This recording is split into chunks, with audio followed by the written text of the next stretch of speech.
Wahai bekas banduan gila, kau ni tak payahlah nak sibuk hal aku. Kau bukan tahu bab undang-undang. Kau tu gila. Bekas banduan pula tu. Kau dengar sini, aku nak nasihatkan kau. Nasir buat satu report kepada polis yang mengatakan aku curi handphone dia.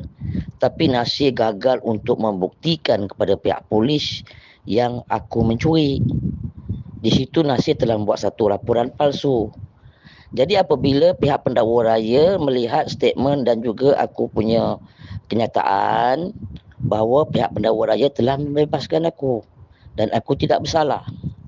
Jadi aku berhak untuk aku sama ada aku saman dia, saman malu, atau aku berhak untuk membuat satu lagi report mengatakan kenyataan dia terhadap pihak polis itu adalah laporan palsu.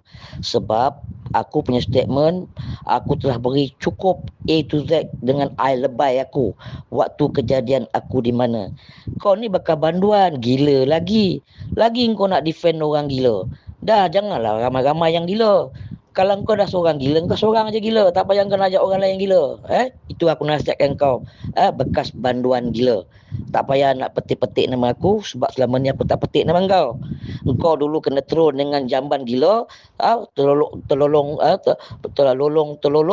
aku yang selamatkan kau, aku yang defend kau. 2-3 pagi aku troll si jamban gila. So ini ke balasan kau kepada aku, bekas banduan gila?